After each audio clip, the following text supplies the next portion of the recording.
আসসালামু আলাইকুম। আজকে আমরা আছি ডক্টর মোহাম্মদ শহীদুল্লাহ হল, ঢাকা বিশ্ববিদ্যালয়ে। আমার সাথে আছে আমার দুজন অতিথি, সোহানুর রহমান সোহান, ও জিওলজিতে পড়ছে, মাস্টার্সে অধ্যয়নরত, এবং ও হচ্ছে রনি, আমার জুনিয়র। সেও জিওলজিতে পড়াশোনা করছে এবং মাস্টার্সে অধ্যয়নরত আছে। তো আজকে আমার দুইজন অতিথি, একজন হচ্ছে খুবই জিনিয়াস, মেধাবী, অনেক পড়াশোনা করে ঢাকা বিশ্ববিদ্যালয়ে আসছে, এবং আরেকজন হচ্ছে যে এমন টাইপের একজন স্টুডেন্ট যে কম পড়ালেখা করে ঢাকা বিশ্ববিদ্যালয়ে কাঁপাই দিছে। হ্যাঁ, তো দুইটা স্টোরি আজকে শুনবো। তোমরা যারা ভালো স্টুডেন্ট আছে তারা শুনলেও মজা পাবা, এবং যারা তোমরা একটু তুলনামূলকভাবে কম পড়ালেখা করে ঢাকা বিশ্ববিদ্যালয়ে চান্স পেতে চাও তারা শুনলেও এখান থেকে হয়তো মোটিভেটেড হতে পারবা। তো প্রথমে আমি যাব রনির কাছে। আমি রনির কাছে জানতে চাচ্ছি তার অ্যাড্রেস, স্কুল, কলেজ এবং এই সম্পর্কে যাবতীয় তথ্যাদি আমাদের সাথে শেয়ার করুন। ধন্যবাদ ভাই। আমার পুরো নাম হচ্ছে মোহাম্মদ মুক্তার রহমান রনি। আমার আব্বু আর্মিতে ছিলেন, তো এখন সে রিটায়ার্ড পারসন। তো অ্যাকচুয়ালি সে দেশের অনেক জায়গায় ঘুরছে। তো বাবার সাথে থাকার ইচ্ছাতে আমাকেও বিভিন্ন জায়গায় ঘুরতে হয়েছে। তবে আমার স্কুল লাইফ এবং কলেজ লাইফের সিংহভাগ অংশ কাটছে হচ্ছে যশোরে। আমি যশোর বোর্ড থেকে এসএসসি এবং এসএসসি দুইটাই কমপ্লিট করছি, এবং জেএসসি কমপ্লিট করছি এসএসসি বোর্ড থেকে। তো আমার স্কুল ছিল Daud public school and college, Jessore cantonment Jessore. এরপরে হচ্ছে আমি ভর্তি হই গভর্নমেন্ট এমএম কলেজ যশোর। আমার ওই কলেজে আর কন্টিনিউ করা হয় নাই। পরে হচ্ছে আমি ভর্তি হই হচ্ছে যশোরেরই আরেকটা কলেজ, সেটা হচ্ছে ডক্টর রশনালী college of science, technology and business management. তো ওই জায়গা থেকে ভালোভাবে এসএসসি কমপ্লিট করি। এসএসসি কমপ্লিট করে তো পরে ঢাকায় চলে আসি। আর আমার গ্রামের বাড়ি বলতে আমার জন্মস্থান হচ্ছে টাঙ্গাইল, আর টাঙ্গাইলের নাগরপুর উপজেলায় হচ্ছে আমার গ্রামের বাড়ি। জন্মস্থান হচ্ছে টাঙ্গাইলে, কিন্তু নানি বাড়িতে জন্মগ্রহণ করছে। আচ্ছা সোহান, তুই তোর জন্মস্থান, স্কুল এবং কলেজ কোথায় ছিল সংক্ষেপে যদি আমার সাথে একটু শেয়ার করিস। আমার জন্মস্থান হচ্ছে শেরপুর সদরে 52 কামার ইউনিয়ন, এবং সেখান থেকে আমি আমার স্কুল, প্রাইমারি স্কুল পড়েছি হচ্ছে আমার গ্রামের স্কুলে। তারপর আমি একটা সুজুদি আহমেদ উচ্চ বিদ্যালয়ে ভর্তি হই। সেখানে 1 বছর কন্টিনিউ করার পর সেখানকার পরিবেশ খুবই খারাপ ছিল এবং পড়াশোনা হইতো না বললেই চলে। সেখান থেকে আমি একটি কোচিং এ চলে যাই, এবং কোচিং এ পড়ার কারণে আমি আমার যে স্কুল, আমার স্কুলের নাম জানতাম রোহাইসে মোল্লা একাডেমি, কিন্তু আমি আমার স্কুলে কখনো যাইনি, আমি আমার স্কুল চিনতাম না।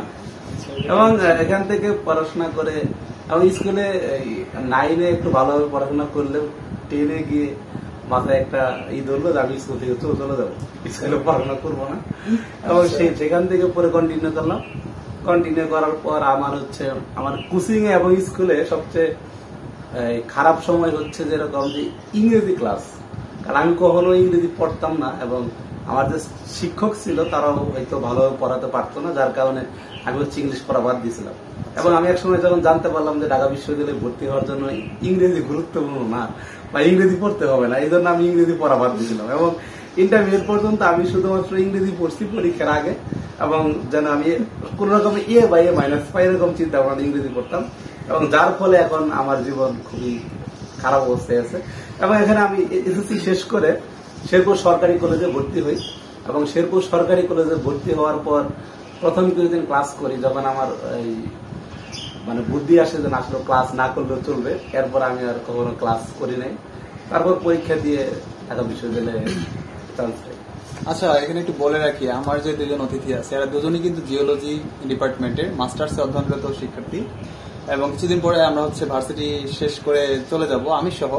তো দ্যাটস ওয়াই আমাদের এই কথাবার্তাগুলো শেষ পর্যায়ে তোমরা জানতে পারবে যে আমাদের ক্যারিয়ার রিলেটেড যে আমাদের একটা প্ল্যান আছে, এবং আমাদের ভার্সিটির 4-5 বছর আমরা কিভাবে কাটাইছি এই সম্পর্কে তোমরা তথ্যাদি পাবা। তো রনির কাছে জানতে চাচ্ছি তোর কোচিং কোথায় ছিল, এবং হচ্ছে তোর মেস লাইফ বা কোচিং লাইফ, ওই অ্যাডমিশন জার্নিতে কোনো প্রতিবন্ধকতা ছিল কিনা, কোনো চ্যালেঞ্জ ছিল কিনা?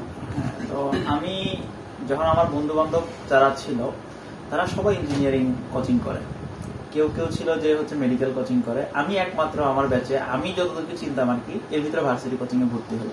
কারণ আমার ক্যারিয়ার গোল কখনোই ছিল না যে আমি বিশ্ববিদ্যালয়ের শিক্ষার্থী হব।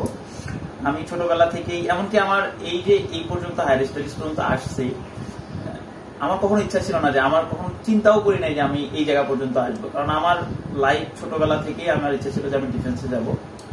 তো আমি যখন হচ্ছে এসএসসি কমপ্লিট করি, এসএসসি কমপ্লিট করার পরে আমি আমার বাবা মাকে বলছি যে হয়েছে তো, অনেক পড়া হয়েছে, গ্রামের সবাই তো অনেক পড়াশোনা করছে, আমিও তো করতেছি শহরে থেকেও, আমি পড়াশোনা থামাই। তখন মাথায় ভূত চাপলো যে আর্লি এস্টাবলিশমেন্টের জন্য পলিটেকনিকে ভর্তি হয়, কিন্তু পলিটেকনিকে ভর্তি হওয়া হয় নাই পরিবারের জন্য। পরে ইন্টার কমপ্লিট করি, ইন্টার কমপ্লিট করার পরে সবাই দেখি, আমি বিএনসিসি ক্যাডেট ছিলাম, এক্স বিএনসিসি ক্যাডেট, তো আমার সুযোগ ছিল যে আমি ডিরেক্ট আইসিএসবি তে অ্যাপিয়ার করতে পারবো। কিন্তু আমার কাছে মনে হয়েছে যে না, শর্টকাট না খুঁজে লাইফে পুরোটা সঠিকভাবে যাওয়া উচিত। তো এই জায়গা থেকে প্রথমে আমি চিন্তা করলাম যে আমি যদি শুধুমাত্র আইসিএসবির জন্য প্রিপারেশন নেই, তাহলে তো আমার মানে লাইফে গোল, আমার যদিও ইচ্ছা শুধুমাত্র আমার আগাগোড়াই স্বপ্ন ছিল ডিফেন্সে যাওয়ার, কিন্তু যদি কখনো এটা থেকে আমি পিছলে যাই তখন আমার ক্যারিয়ার কই যাবে। এই জন্য আমি চিন্তা করলাম যে আগে একটা ভার্সিটি সিকিউর করি, সিকিউর করার পরে হচ্ছে আমি ডিফেন্সের জন্য ট্রাই করব। তো একই সাথে প্যারালালি চলতে থাকলো। যেদিন আমি জানলাম যে আমি ঢাকা বিশ্ববিদ্যালয় হয়ে গেছে, বা আমি যখন পরীক্ষা দিয়ে বুঝতে পারছি যে ঢাকা বিশ্ববিদ্যালয় হওয়ার চান্স আছে, তখন হচ্ছে কি আমি আমার 86 or 84 বিএমএ লং কোর্সে আমি আবেদন করছিলাম। লাইফে ফার্স্ট ভাইবাই টিকছি, ফার্স্ট রিটেনে টিকছি। কিন্তু তখন আমার কাছে বিষয়গুলো অনেক ফ্যাসিনেটিং মনে হইতো যে না, অফিসার তো হয়েই গেছি, কারণ একটা আইসিএসবি আছে শুধু। তো আমার যারা হচ্ছে আইসিএসবির জন্য প্রিপারেশন নেয়, ইন্টার সার্ভিসের সিলেকশন বোর্ড, তো আমার কাছে কোনো কিছু ছিল না। আমার একটা বন্ধু আমাকে বললো কি যে তুই এই অ্যাপটা প্র্যাকটিস করে যা, রিভেন আইকিউ অ্যাপ। আমি ওর কথা অত গুরুত্ব দিই নাই, বা শুধুমাত্র সহজগুলো শুধু প্র্যাকটিস করে গেছি, যে দেখি ওইগুলোই আসছে। তো ওইবার হচ্ছে আমি স্ক্রিন আউট হইলাম। তো এরপরে ইউনিভার্সিটিতে আসলাম, ইউনিভার্সিটি থেকে আসার পরে জিওলজি ডিপার্টমেন্টে ভর্তি হইলাম। আমি আসলে খুবই লিমিটেড কয়েকটা ভার্সিটিতে মানে পরীক্ষাও দিছি এবং চান্সও পাইছি, শুধুমাত্র হচ্ছে গিয়ে ঢাকা ইউনিভার্সিটি, চিটাগাং ইউনিভার্সিটি, আর হচ্ছে কৃষিতে হচ্ছে ওয়েটিং এ ছিলাম আমার যতটুকু মনে পড়ে। আমি কোনো ইঞ্জিনিয়ারিং ইউনিভার্সিটিতে পরীক্ষা দিই, কৃষিতে পরীক্ষা দিই, মানে খুবই শর্ট। তো এইভাবে তারপর আবার আবেদন করলাম আইসিএসবিতে। আমি কখনো হয় না, মানে ফিরে আসি নাই, ভাইবা থেকে বাদ চলে গেছি, রিটেন থেকে, মানে একবার মনে হয় একটা ইয়েতে ভাইবাতে বাদ গেছিলাম আর্মিতে, পরে নেভি থেকে আইসিএসবিতে অ্যাপিয়ার করি, ওই জায়গাতেও স্ক্রিন আউট হয়েছিলাম। তো এটা তো হচ্ছে আমার ইউনিভার্সিটি লাইফের গল্পগুলো। আমি যদি বলি অ্যাডমিশন পিরিয়ডটা কেমন কাটছে, আমার কখনো ইচ্ছা ছিল না যে যশোর ছেড়ে আসার, কিন্তু আব্বুর ও চাকরি শেষের দিকে ছিল, তো ওনারা গ্রামে শিফট করলো। পরে আমি ঢাকায় এসে উঠলাম হচ্ছে গুলশান নতুন বাজার, ওই জায়গায় আমি মেসে থাকতাম। আমি প্রতিদিন সকাল 6টার দিকে বের হইতাম, আমার আসতে লাগতো farm gate half an hour, 30 minute বা 35 মিনিট লাগতো, কিন্তু ওই রাস্তায় আমার যেতে লাগতো হচ্ছে 2.5 ঘন্টা 2 ঘন্টা ক্ষেত্র বিশেষে জ্যামের জন্য। আমার ওই এনার্জিটুকু থাকতো না যে পড়াশোনা করতে হবে, এটা করতে হবে। আমি বায়োলজিতে অনেক ভালো ছিলাম। আমি বায়োলজিতে আমার মনে আছে যে যতটুকু, যে আমি বায়োলজিতে ইন্টারমিডিয়েটে 49 পাইছিলাম ফার্স্ট পেপারে, রিটেনে 50-এ। তো এটা অনেক, মানে আমি বায়োলজিতে সত্যি ভালো ছিলাম। তো আমি অ্যাডমিশন পিরিয়ডে কখনো বায়োলজি পড়িনি, কখনোই না, একদিনের জন্য, মানে একেবারে ফোকাস দিয়ে পড়বো প্রিপারেশনের জন্য, পড়াটা হয়ে ওঠে না। এইদিকে শারীরিক ক্লান্তি, উদ্বাসে কোচিং করছি আমি, উদ্বাসে ভার্সিটি কোচিং করছি ফার্মগেট ব্রাঞ্চে। তো আমি কখনো যেহেতু এটা পড়ি নাই, বায়োলজি পড়ি নাই, কারণ আমি জানি যে আমি বায়োলজি ভালো পারি। ফার্স্ট যখন পরীক্ষাটা হলো ঢাকা ইউনিভার্সিটিতে, দেখি যে আমি যদি বায়োলজি দাগাই, তো বায়োলজি দাগাইলে আমি আমার পক্ষে জিন্দিগিতে চান্স পাওয়া তো দূরের কথা, আমি পাসই করবো না। পরে ওই টাইমে হুট করে আমার মাথায় আসলো আমি তো বাংলা ভালো পারি, আমার একটু লেখালেখির অভ্যাস আছে, এই জন্য বাংলা সম্পর্কে আমার মানে ওই তথাকথিত অনেক জ্ঞান আমি হোল্ড করি, এই জন্য আমি বাংলা দেখাইলাম। আমার মনে ছিল যে বাংলায় আমি চান্স পাইছি আমাকে, কারণ বাংলা এমসিকিউ এর ভিতরে 90% এমসিকিউ আমার হয়ে গেছিল বাংলাতে, বাংলা রিটেনও ভালো করছিলাম, যার জন্য হচ্ছে আমার ঢাকা ইউনিভার্সিটিতে খুব বেশি সাবজেক্ট আমার চয়েস লিস্টে আসে নাই। আমি যেহেতু বাংলা দেখানোর ফলে, যেহেতু আমার 4 সাবজেক্ট ছিল বায়োলজি, তো আমার 9টা সাবজেক্ট আসছিল। 9টা সাবজেক্টের ভিতরে জিওলজি থার্ড অপশনে ছিল। এই জিওলজিতে পড়তেছি, এখনো পড়তেছি, এখন মাস্টার্স করতেছি হচ্ছে petroleum and geoscience engineering এ। অনার্স শেষ হয়েছে, মোটামুটি একটা ভালো রেজাল্ট নিয়ে অনার্স শেষ করছি। এখন দেখা যাক যে সামনে আর কতটুকু করতে পারি, এটাই আর কি। তো আমরা রনির স্টোরিটা জানলাম এবং এখান থেকে বুঝতে পারলাম যে তোমরা যারা বায়োলজি কম পারো বা হায়ার ম্যাথ কম পারো, তারা যদি অপশনাল হিসেবে এটাকে রাখো, তোমরা এটার পরিবর্তে বাংলা কিংবা ইংরেজি কিংবা আইসিটি দাগাইতে পারো, সেক্ষেত্রে তোমরা চান্সও পেতে পারো। এই নজির হচ্ছে রনি। এবার সোহানের কাছে জানতে চাইবো তার অ্যাডমিশন জার্নিটা কেমন ছিল, স্কুল কলেজের পরবর্তী ধাপে এসে কোন চ্যালেঞ্জের সম্মুখীন হতে হয়েছে কিনা। আচ্ছা, আমার কলেজ পার হয়, যে কলেজে আমি কোন রকমে পরীক্ষার জন্য কোয়ালিফাই হই টেস্টে, তারপরে ফাইনাল পরীক্ষা দিতে যাই। ফাইনাল পরীক্ষায় মোটামুটি ভালোভাবে শেষ করে আমি অ্যাডমিশন কোচিং এর জন্য ভর্তি হব। এখন পারিবারিকভাবে চাপ ছিল যে মেডিকেলের জন্য কোচিং করি, কিন্তু আমি হচ্ছে আমার দীর্ঘ পড়াশোনা জীবনে মানে ইংলিশকে টোটালি দূরে সরে দিয়েছিলাম, যার কারণে আসলে মেডিকেলে ইংলিশ ছাড়া চান্স হওয়া কঠিন বা সম্ভব না। সেই জায়গা থেকে আমি আর মেডিকেলে কোচিং করি নাই, বিশ্ববিদ্যালয়ে কোচিং এ ভর্তি। এবং ময়মনসিংহ এর একটি কোচিং, ক্যানভাস কোচিং, হয়তো সবাই চিনবে না, তারা ময়মনসিংহ শেরপুর বা জামালপুর এদিকে বাড়ি, তারা অনেকে কোচিং করছে এবং অনেকেই চিনে যে ক্যানভাস নামে একটা কোচিং আছে। সেই কোচিং আমি ভর্তি হই এবং ভর্তি হওয়ার পরে কিছুদিন ক্লাস করি। ক্লাস করার পর আমার কেমন যেন মনে হচ্ছিল আসলে আমি ওই কলেজে থাকতেই কোথাও কোনো স্যারের কাছে দীর্ঘদিন পড়তে পারিনি। কারণ আমার কাছে প্রথম কয়েকদিন পড়ার পর মনে হয় যে স্যার একই পড়া বারবার পড়াচ্ছে, বা ওই স্যার ওই চ্যাপ্টার থেকে বেরোতে পারছে না। এই জিনিসটা আমার কাছে খুবই খারাপ লাগতো। কারণ ইন্টারমিডিয়েটে যখন আমি দেখলাম যে না, আসলেও একদিন মনোযোগ দিয়ে পড়লে একটা দুইটা চ্যাপ্টার শেষ করা যায়, সেই জায়গায় একজন শিক্ষক একই চ্যাপ্টারের উপর 15 দিন 1 মাস ক্ষেত্র রয়েছে। আমাদের একজন শিক্ষক বলেছিলেন যে এই ক্যালকুলাস শেষ করতে সময় লাগবে 6 মাস, কিন্তু আমি কোনো কারণবশত ক্যালকুলাসের 50% শেষ করছিলাম 3 দিন। তারপর আমার মনে হয়েছে যে না, স্যার আসলে এটা শুধু টিউশন করানোর জন্য বলতেছে।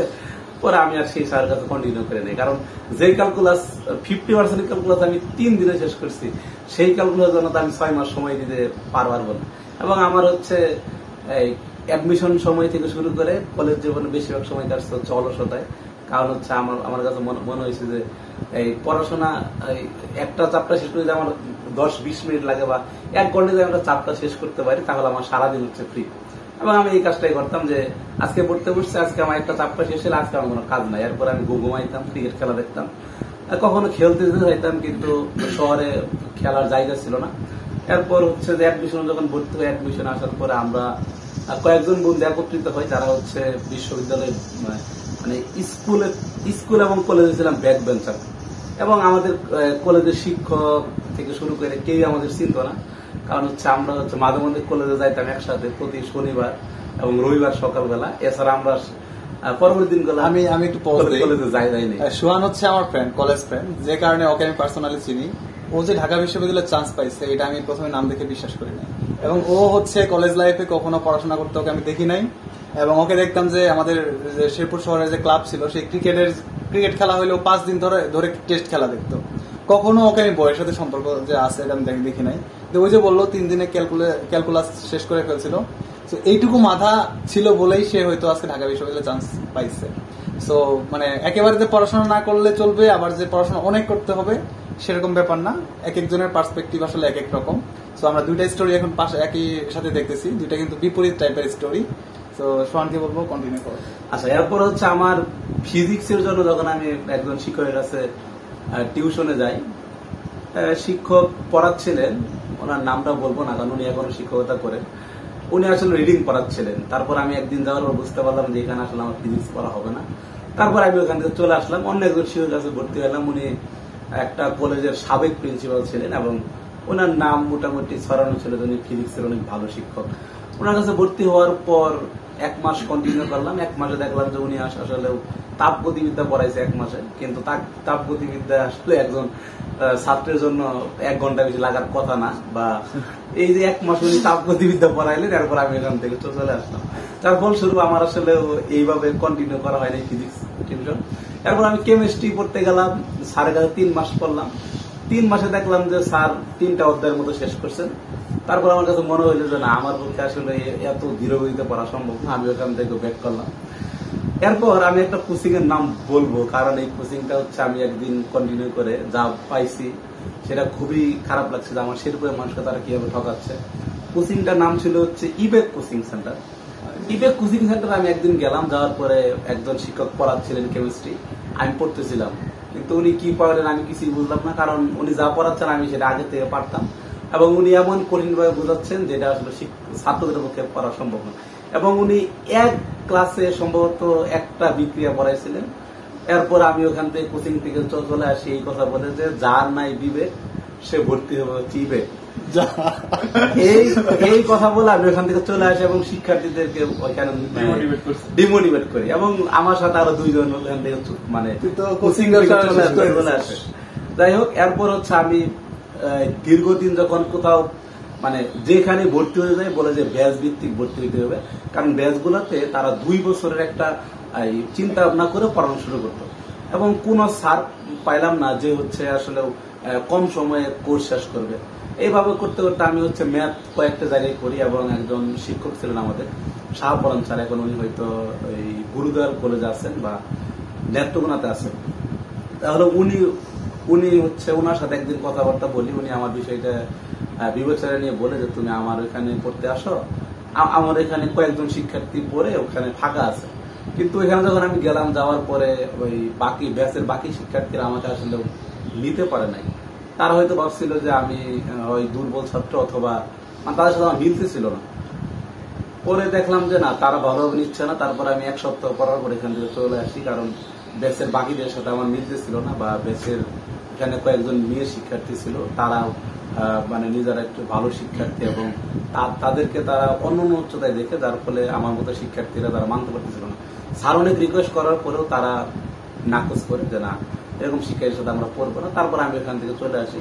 তারা কি এখন তোর থেকে ভালো জায়গায় আছে? না, তারা আমার জানা মতে তারা ভালো জায়গায় আছে, অনেকে সংসার করতেছে, অনেকে ওই কলেজেই পড়তেছে। আচ্ছা আচ্ছা, ওই কলেজ মানে হচ্ছে জাতীয় বিষয়। আমরা জাতীয় বিশ্ববিদ্যালয়কে ছোট করতেছি না, মানে এই লেভেলে অ্যাটলিস্ট আসতে পারে না।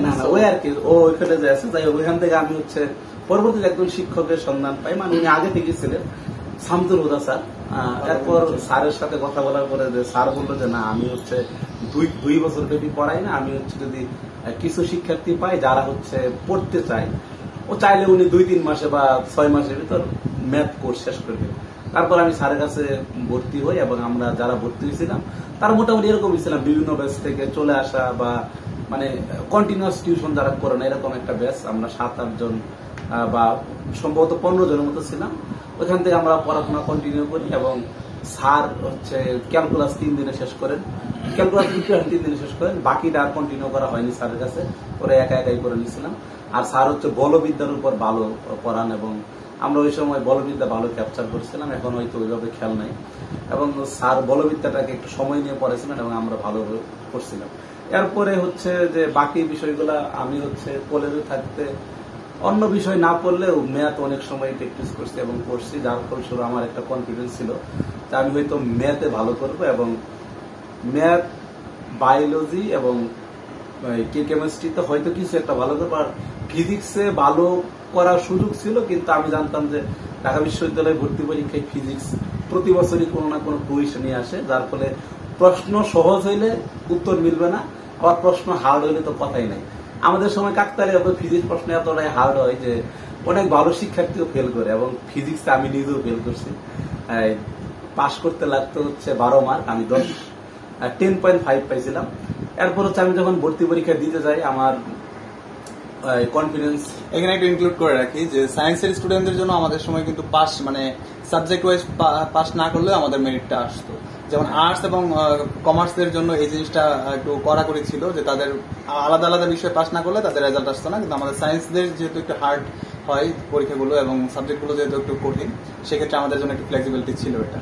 এবং যখন আমি হচ্ছে ভর্তি পরীক্ষা দিতে আসি, ভর্তি পরীক্ষা দেওয়ার কিছুদিন আগে আমাদের একটা দুর্ঘটনা ঘটে, যেটা হচ্ছে আমার বড় ভাই ঢাকা বিশ্ববিদ্যালয়ে পড়াশোনা করতেন, ওনার 36তম বিসিএস শিক্ষা কাটার হয়েছিলেন, কিন্তু রাজনীতির সাথে জড়িত না থাকার কারণে একজন সাধারণ শিক্ষার্থী হয় ওই সময় আওয়ামী লীগ সরকারের আমলে, তারা সাধারণ শিক্ষার্থীদের গেজেট আটকে দেয়, এবং আমার তখন বিশ্ববিদ্যালয়ে জার্নিটা কঠিন হয়ে পড়ে, কারণ হুট করে বাইরের চাকরি নাই, সেটা হচ্ছে আমার জন্য কঠিন হয়। এবং আমি তখন ওই আর্থিক সাপোর্টটা টোটালি মানে চাইতেও পারতেছিলাম না, এবং বাইরের কাছে ছিল না, সবকিছু মিলে একটা কঠিন অবস্থায় বিরাজ করে। এবং আমি বিশ্ববিদ্যালয়ে ভর্তি পরীক্ষার সময় মানে টাকা পয়সার জন্য, মূলত টাকা পয়সা না, আরো অন্যান্য সবকিছু মিলে আমি মেডিকেল আবেদন করি নাই, কারণ আমার মনে হয়েছিল যেখানে হয়তো 2000 টাকা খরচ হবে।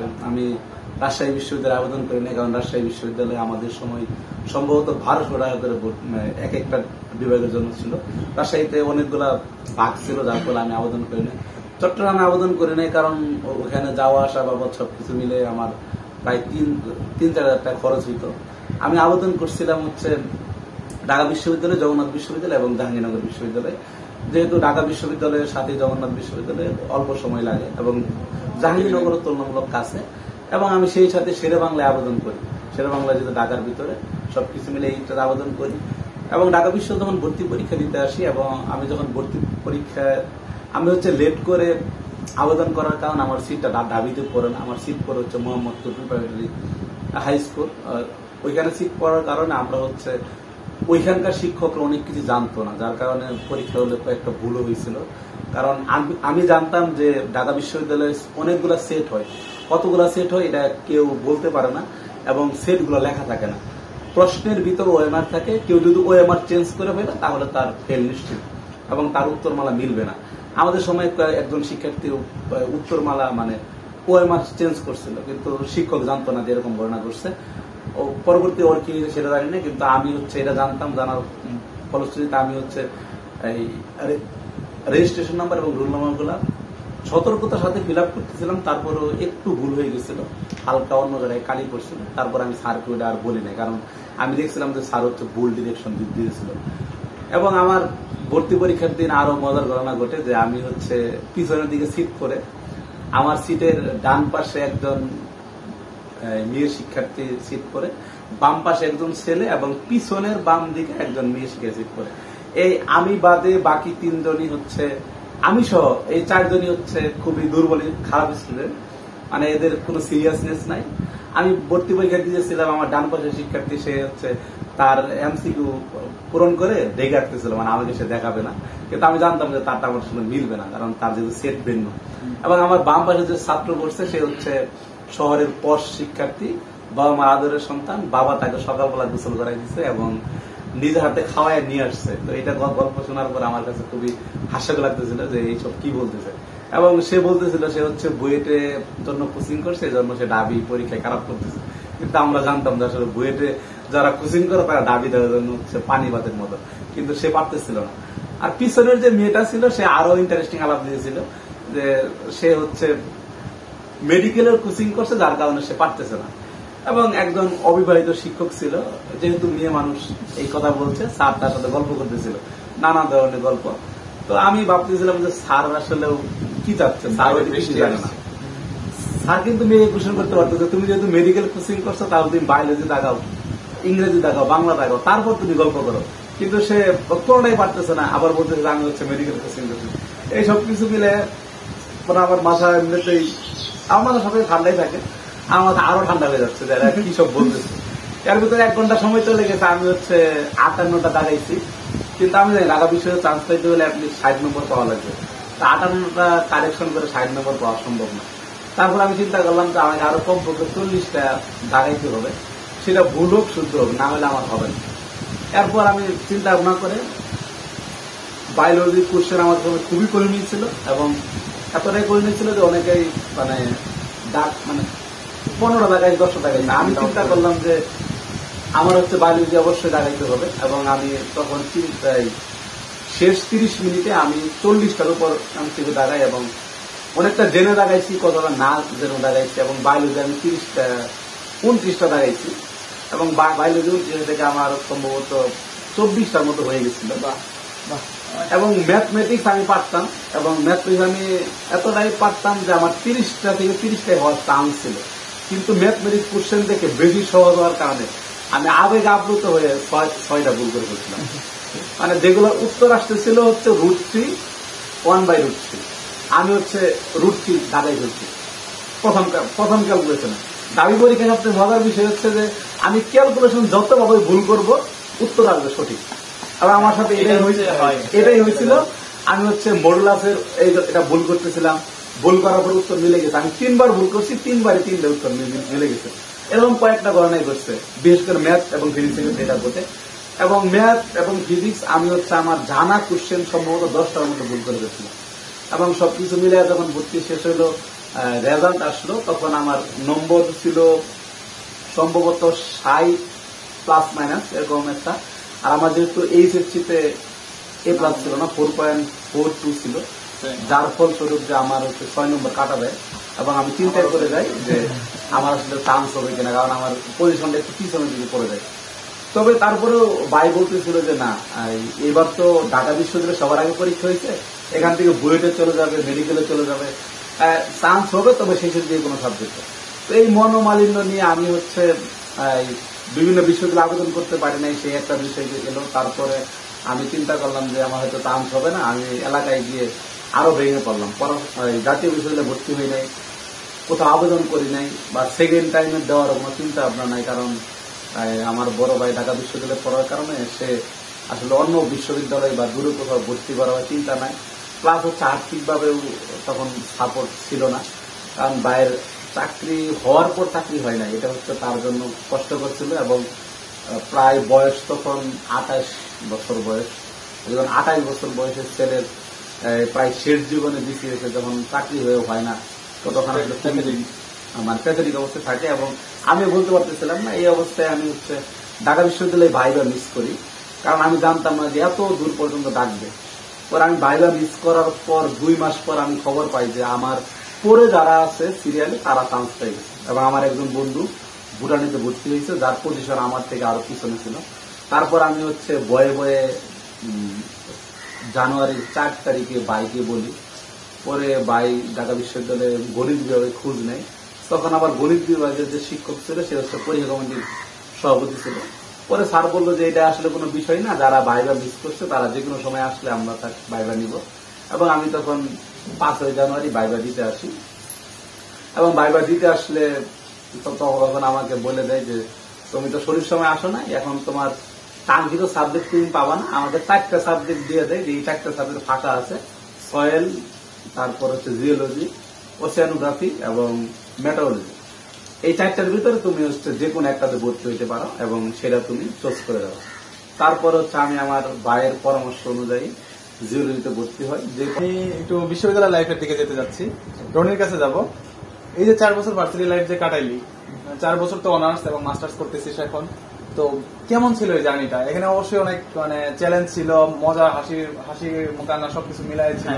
তো স্টোরিটা শর্ট করে যদি আমাদের সাথে শেয়ার করো। আমার সাবজেক্ট যেটা জিওলজি, তো আমাদের সাবজেক্টের সবচেয়ে ইন্টারেস্টিং একটা পার্ট হচ্ছে আমাদের প্রতি ইয়ারে একটা ফিল্ড ওয়ার্ক হয়। যেমন ফার্স্ট ইয়ারে আমাদের নিয়ে গেছিল কাপ্তাই, সেকেন্ড ইয়ারে হচ্ছে খাগড়াছড়ির সাবজেক্ট, থার্ড ইয়ারে হচ্ছে সিলেট, ফোর্থ ইয়ারে কক্সবাজার, সেন্ট মার্টিন। এটা হচ্ছে মানে আমাদের কিছু টাকা দিতে হয় ডিপার্টমেন্টে, কিন্তু যে ফ্যাসিলিটিস গুলো আমরা পাই ওই জায়গায় যে, বা আমরা যেভাবে একবারে রুট লেভেলে কাজ করতে পারি মানুষের সাথে, এটা আমার মনে হয় ঢাকা বিশ্ববিদ্যালয়ের অন্য কোনো ডিপার্টমেন্ট আমাকে দিবে না। এই জায়গা থেকে আমি মনে করি যে জিওলজিতে মানে চুজ করা উচিত। জিওলজির আরেকটা যেটা ভালোই আছে যে, আচ্ছা, ভালো জিনিসগুলো রনি বলতেছে, খারাপ জিনিসগুলো সোহান বলে দিবে, আমি আমার বিশ্বাস। না, জিওলজি পরে আমার যে জিনিসটা মানে আমি উপলব্ধি করতে পারছি যে জিওলজি আমাকে অনেক বড় একটা নলেজ মানে সোর্স আমাকে দিয়ে দিছে। কিভাবে দিয়ে দিছে?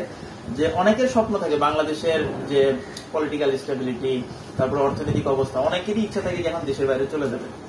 তো একটা ছেলে যখন ইন্টার কমপ্লিট করার পরে তার বাইরে গেলে কিন্তু প্রচুর টাকা লাগে, কিন্তু সে যদি জিওলজিতে ভর্তি হয়, জিওলজি থেকে বিদেশে অনেক সুযোগ আছে। বাংলাদেশে আসলে জিওলজিক্যাল নলেজ আমি যে অ্যাপ্লাই করবো এই সুযোগটা কম, কারণ বাংলাদেশে জিওলজিক্যাল নলেজ অ্যাপ্লাই করার মতো জায়গা আছে, গ্যাস ফিল্ড গুলো আছে, পেট্রো বাংলা, পাপড়ি। বাংলাদেশে কিন্তু ন্যাচারাল রিসোর্স খুবই লিমিটেড।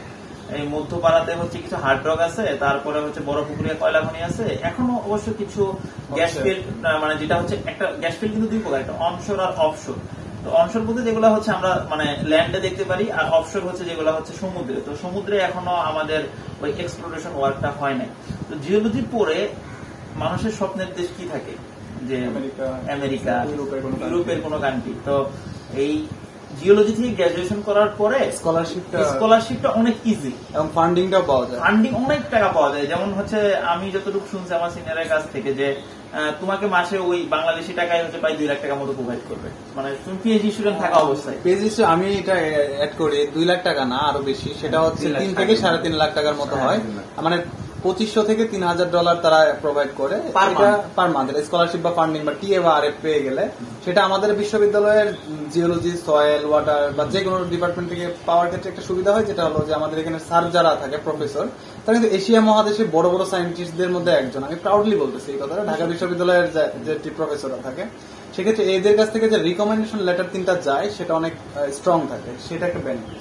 আর একটা জিনিস কি যে আমরা যেভাবে একজন প্রফেসরের সাথে ইজি টু গো, মানে আমি একটা প্রফেসরের সাথে কথা বলতে যেমন আমার সুপারভাইজার, কো সুপারভাইজার, তাদের সাথে যখন আমার প্রয়োজন হয় আমি ইজি টু গো, তাদেরকে জাস্ট ফোন করতেছি বা স্যারের সাথে শিডিউল নিতেছি, স্যার হচ্ছে আমার কাছে একটু দেখা করতে যাই, স্যারা বলছে এই টাইমে আসো। কিন্তু এই একজন প্রফেসরের সাথে যদি একজন বাইরের মানুষ দেখা করতে যায়, 1-1.5 মাস আগে থেকে অ্যাপয়েন্টমেন্ট নেওয়া লাগে। কিন্তু সেটা হচ্ছে জাস্ট আমরা কালকে স্যারের সাথে দেখা করতে যাবো, যেমন আমার রবিবারে আমার স্যারের সাথে সুপারভাইজারের সাথে একটু কাজ দেখা করতে হবে, সেটা কিন্তু আমি তাকে বৃহস্পতিবার বলে রাখছি যে স্যারই বলছে যে তুমি রবিবারে আসো, যেহেতু শুক্র শনি বন্ধ।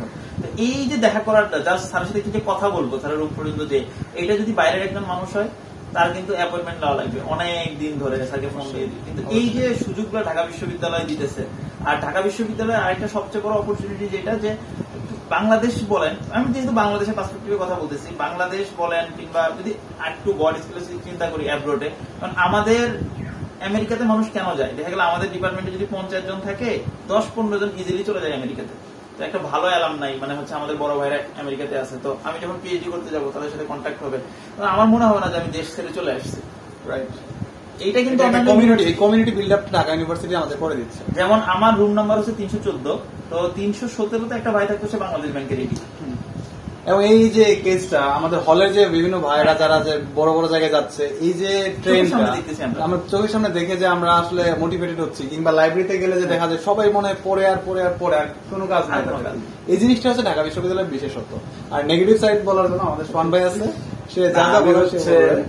নেগেটিভ সাইড বলবো না, এটা হচ্ছে পজিটিভ সাইড। প্রথম কথা হচ্ছে যে ঢাকা বিশ্ববিদ্যালয়ে ভর্তি হওয়ার পরে প্রথম বর্ষে শিক্ষার্থীদের উচিত যে যেখানেই থাকুক অন্তত পক্ষে প্রতিদিন 2 থেকে 3 ঘন্টা করে পড়াশোনা করা 100%। এবার আমাদের রনি শেষ করে দেবে ভিডিওটা, আমাদের যেহেতু ভিডিওটা অনেক লম্বা হয়ে যাচ্ছে, তো তাকে আমি অনুরোধ জানাচ্ছি যে শহীদুল্লাহ হলে তুই দীর্ঘ 4-5 বছর ছিলি, জিওলজি ডিপার্টমেন্টে 4-5 বছর ছিলি, ঢাকা বিশ্ববিদ্যালয়ে তুই 4-5 বছর কাটাইছস, তুই সবকিছু মিলায় একজন নতুন যে আমাদের ফ্রেশার যারা আসছে তাদের কি করা উচিত এবং কি করলে তাদের লাইফে পজিটিভ ইম্প্যাক্ট ক্রিয়েট হবে, সেই ব্যাপারে তুই তোর অপিনিয়নটা শেয়ার কর। আমি যেটা বলতে চাই যে যেহেতু 4-5 বছর ক্যাম্পাস লাইফ কাটাই ফেলছি, হল বলেন, তারপরে হচ্ছে ডিপার্টমেন্ট বলেন, পুরো ঢাকা বিশ্ববিদ্যালয় বলেন, যে জিনিসটা আমি উপলব্ধি করছি যে একটা শিক্ষার্থী যখন ঢাকা বিশ্ববিদ্যালয়ে আসে তখন সে হচ্ছে এমন একটা পরিবেশ পায় যে আমরা, আমার লাইফের কথা আমি যদি মানে শেয়ার করি, আমি কখনো মাগরিবের নামাজের পরে হচ্ছে বাড়ির বাইরে ছিলাম না, কখনোই না, মানে থাকা হয়ে ওঠে নাই। তো ঢাকা বিশ্ববিদ্যালয়ে যখন আপনি আসবেন তখন আপনার কাছে অ্যাক্সেস, যে আপনি রাত 3টার দিকে নাজিয়া বাজারে খাওয়া দাওয়া করতেছেন, রাত 3টার দিকে বন্ধু বান্ধবের সাথে ঘোরাফেরা করতেছেন, এটা খারাপ না, তবে সবকিছুর একটা লিমিটেশন থাকা উচিত। মূল কথা হচ্ছে এক কথায় যেটা বলা যায় যে নিজের যে একটা সক্রিয়তা আছে, নিজের মেরুদণ্ড, যেটা ভুলকে ভুল বলে স্বীকার করা, সত্যকে সত্য বলে স্বীকার করার যে একটা মেরুদণ্ড মানুষের শির দ্বারা সোজা হওয়া উচিত, এটা যদি আপনি ধরে রাখতে পারেন তাহলে হচ্ছে আপনি কখনো হচ্ছে অন্যায়ের সাথে আপোষ করবেন না। তারপরে হচ্ছে আপনার ব্যক্তিত্বকে আপনার বিসর্জন দিতে হবে না, হয়তো মানে সময়ের সাথে তাল মিলাতে গিয়ে আপনি আপনার মানে সুযোগের হয়তো থাকবে না, কিছু হচ্ছে নেগোসিয়েশনে যাইতে হবে, কিন্তু আপনার মনের ভিতরে যদি আপনার মানসিকতাটা ঠিক থাকে, আপনার শির দ্বারা যদি সোজা থাকে, তাহলে দেখবেন হচ্ছে আপনি ভার্সিটি লাইফটা স্মুথলি পার করে ফেলতে পারতেছেন। আরেকটা বিষয় যেটা আমি বলতে চাই, যে বিশ্ববিদ্যালয়ে আসার পরে আমাদের একটা ধারণা আছে, যে ধারণাটা হচ্ছে এমন যে বিশ্ববিদ্যালয়ের পড়ালেখাটা নেই, যে আমাকে একটা, আমি শুনছিলাম যে আমি দিনে 2 ঘন্টা করে পড়তে পারি তাহলে বিশ্ববিদ্যালয় আমার স্মুথলি পার হয়ে যাবে। তো ওই যে জিনিসটা, যে 2 ঘন্টা বের করাটা খুবই টাফ, কারণ যখন ইউনিভার্সিটিতে আসে ছেলেদের ইগো জন্মায় যে আমি বাসা থেকে টাকা নিব না, টিউশনি করে। টিউশনির নেশা যে এই পরিমাণ নেশা, আমার মনে আছে যে আমি 2 বছর আগে রমজান মাসের পাশে টিউশনি করাইছি, আমি কোচিং এ ক্লাস দিচ্ছি, ওই নেশা থেকে আমার বের হয়ে আসতে সময় লাগছে। টিউশনি যেটা করাই হচ্ছে গিয়ে, টিউশনি করানো খারাপ আমি এটা কখনো বলবো না, কিন্তু সারা টিউশনি শেষে এসে নিজের পড়াটা পড়া হয়ে ওঠে না। নিজের কালকে পরীক্ষা, কিন্তু আমার মাথায় আসতেছে যে আমার স্টুডেন্টের এসএসসি পরীক্ষা, তাকে যে পড়াইতে হবে, এই যে দায়িত্ববোধের জায়গাটা শিক্ষক হিসেবে, এইটাই সবচেয়ে বেশি চলে আসে। আর যদি আমি বলি যে শহীদুল্লাহ হল নিয়ে যদি কিছু বলতে যাই, শহীদুল্লাহ হল এমন একটা জায়গা, শহীদুল্লাহ হল কিন্তু প্রতিষ্ঠাকালীন 3টা হলের ভিতরে একটা হল, শহীদুল্লাহ হল, ডক্টর মোহাম্মদ শহীদুল্লাহ হল, এটার নাম অনেক ছিল। এই বিল্ডিং ঢাকা বিশ্ববিদ্যালয়ের আন্ডারে আসে হচ্ছে 1921 সালে, তার আরো আগে থেকে এই বিল্ডিং এর অবস্থান। তো আমার মতে শহীদুল্লাহ হলে যদি থাকার জায়গা বলে সবচেয়ে বেস্ট যদি কি থাকে, সেটা হচ্ছে শহীদুল্লাহ হলের X1 বিল্ডিং, যেটা শহীদ শরাফত আলী ভবন, যেটা হচ্ছে 2য় তলা। এই পরিমাণ ওই জায়গা থেকে দাঁড়াইলে মানে ওর সৌন্দর্যটা এত মনোমুগ্ধকর, মানে কিছু দেখা যায়, সবকিছু দেখা যায়।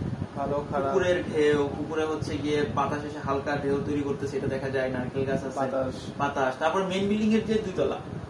আর সবচেয়ে যদি অসহ্য একটা জায়গা থাকে শহীদুল্লাহ হলে, সেটা হচ্ছে X2 বিল্ডিং, পুরোটাই মানে মানে ওর কোনো ফ্লোর নাই। আমি X2 কে ছোট করতেছি না, ওদের আসলে দোষ না, দোষটা হচ্ছে কি আমাদের পাশে ঢাকা মেডিকেল, বানের ইনস্টিটিউট, সাজিরা বাজার, মানে গাড়ির সাউন্ড পলিউশন এতটা বেশি যে আপনি নিজের মানে ফোকাস মানে একটা জিনিসের উপর রাখতে পারবেন না। এই জন্য আমার যদি মনে হয় যে এখন তো অ্যালটমেন্টের সুযোগ কিভাবে বিশ্ববিদ্যালয় প্রশাসন দেয়, যে যদি কারো X1 এ সিট পড়ে সে খুবই লাকি। অমর একুশে হলও ভালো, অমর একুশে হলের ভিতরে বিল্ডিং গুলোতে কোনো সাউন্ড পলিউশন হয় না। এফএইচ হলেরও সমস্যা, এফএইচ হল এক্সটেনশনে প্রচুর সমস্যা। যদি সেফ জোন সেটা হচ্ছে মেন বিল্ডিং। মেন বিল্ডিং এ অবশ্য প্রথমে সিট পাওয়া যায় না, আস্তে আস্তে সিনিয়র হলে তারপরে সিট পাওয়া যায়। আর যদি আমার ডিপার্টমেন্ট নিয়ে বলে, আমার ডিপার্টমেন্ট আমাকে অনেক কিছু দিছে। যেটা দিছে সেটা হচ্ছে গিয়ে আমাকে পুরো বাংলাদেশ ঘুরাই ফেলছে।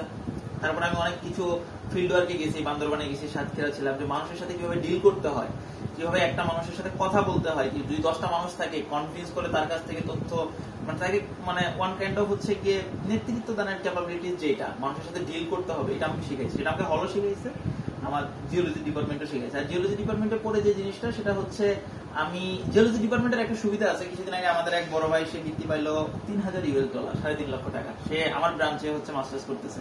তো এরকম অনেক বৃত্তির সুযোগ আছে ভালো ভালো অ্যামাউন্টের, এনএসটি তো দেয় তাদের সিজি 3.4 এর উপরে। তো সব ডিপার্টমেন্টই ভালো, আমি কোনো ডিপার্টমেন্ট থেকে স্পেশালি হচ্ছে গিয়ে খুব বেশি উপরে নিয়ে যাব, খুব বেশি নিচে নিয়ে আসবে এমন না। তবে জিওলজি পড়ে যেটা আমার কাছে মনে হয়, জিওলজি পড়ে দেশের বাইরে যাওয়ার সুযোগটা অনেক বেশি। আর যারা এখন অ্যাডমিশন ক্যান্ডিডেট বা অ্যাডমিশন সিকার বা ইন্টারমিডিয়েটে যারা পড়ছে, তাদের কি করা উচিত ঢাকা বিশ্ববিদ্যালয়ে চান্স পাওয়ার জন্য? ঢাকা বিশ্ববিদ্যালয়ে চান্স পাওয়ার জন্য দেখেন সবারই দুর্বলতা আছে। আমার দুর্বলতা যেটা ছিল সেটা হচ্ছে কি আমি ইংলিশ একটু কম করতাম। আসলে গ্রামে যারা আসলে বড় হয়েছে আমাদের সবারই একটাই কেন এর পিছনে অন্যতম কারণ হচ্ছে আমি কি করতাম, ইংলিশ পড়ার মানে করার জন্য টেস্ট পেপার কিনতাম পরীক্ষার 2 মাস আগে বা 3 মাস আগে।